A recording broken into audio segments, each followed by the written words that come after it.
Chapter 10, Part 2, Brahmanspati. King Varenya, the yoga that was expected by you is this. All the Brahmas that I have described, from Anna Brahma to Ayoga Brahma, the state of the Brahmas, their abodes and their ending, all conclude in Shanti or peace. Since this has been confirmed in its actualization, whose form is the Atma itself, is known as Brahmanspati.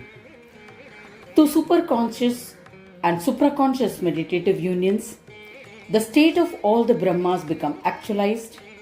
But to say that the actual union happens here, or that they will all get dissolved in the form of restraint, is not possible, because the glory of the state of absolute enlightened peace is experienced in the state described by the term Shanti Yoga. Now, how do we apply the term Brahmanspati to this state? He explains this in the following manner. If we are to bring all different kinds of experiences together in oneness, then in reality, even though there is no difference, they have to be known merely by convention. Such a state is known as Brahma. What is meant by Brahma? It is said that Bruhatiti Brahma. Following the statement, he who is omnipresent merely by reason of authority, who expands everybody and also expands himself, can be called Brahma. So the consolidation of all Anna principles is said to be Anna Brahma. That is, Anna is the essence of Brahma. In this way, all the Brahmas till Ayoga Brahma and all their differences are brought together in one form. Then the complete non-differentiation or union can be found in Purna Yoga. Therefore, he is known as Brahmanspati. How is Sri Ganaraja Prabhu Brahmanspati on this basis? And how are we to know his Purna Yoga, the total form and his glory? The complete knowledge on the subject was narrated by Sri Gajanana Prabhu and listened to by King Varenya, a dialogue which came to be known as the Ganesh Gita. The essence of Ganesh Gita is condensed in the verse beginning with Shive Vishnuja.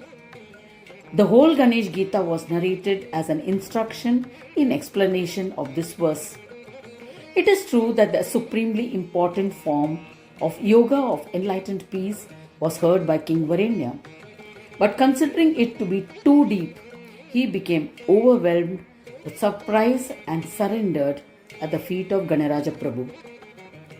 He did namaskar and said, O merciful one, O Sadgurunatha Prabhu Gajanana, following my question, you have explained the form of yoga of enlightened peace in great detail.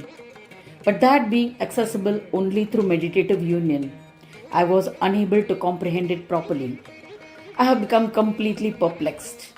Since you have been repeating the characteristics again and again, several doubts have arisen in my mind and I am unable to decide. The subject is very hard to follow at one go.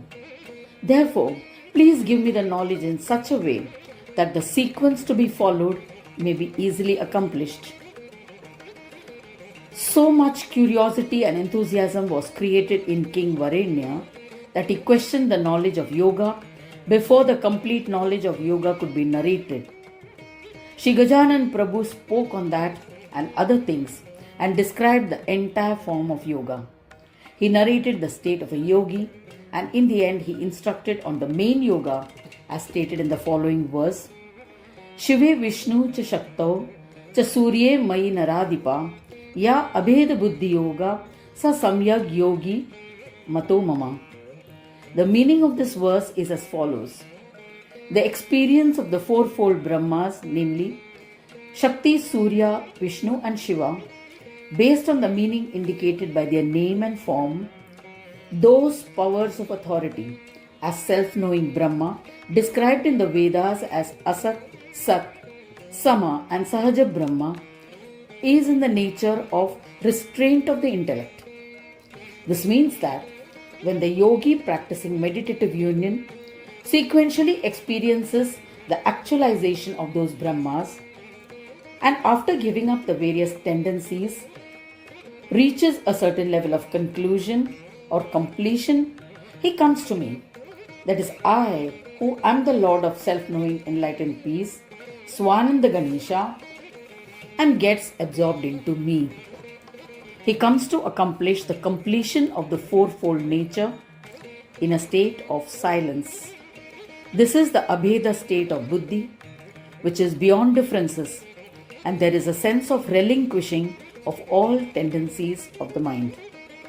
This is yoga.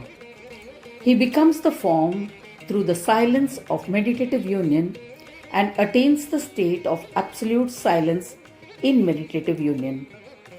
This yoga is absolutely liberating.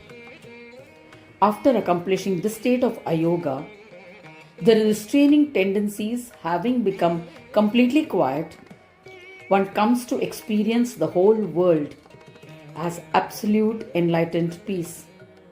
This is the yoga approved by me. This was what Sri Gajanan Prabhu elucidated to King Varenya. The above verse covers the state from the first Yoga Pada till Swananda Yoga. After properly stating the liberating powers of restraint, he goes on to the yoga of enlightened peace, which is beyond union and restraint. Just as one has to know the meaning of Yoga Pada to mean total meditative union with all forms and total ceasing through restraint, similarly one has to understand Abheda Buddhi Pada to be a state beyond all differences of the intellect, that is complete cessation of all tendencies of the mind and the attaining expansion to include the whole world. Here the terms Vishnu, Shiva and others have been used to take into account parts of power centers which are self-knowing and with whom there can be a harmonious connection through meditative union.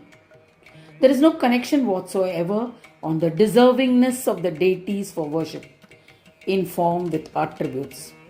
Therefore, an equanimous intellect and an intellect in sync with the yearning for the divine are needed.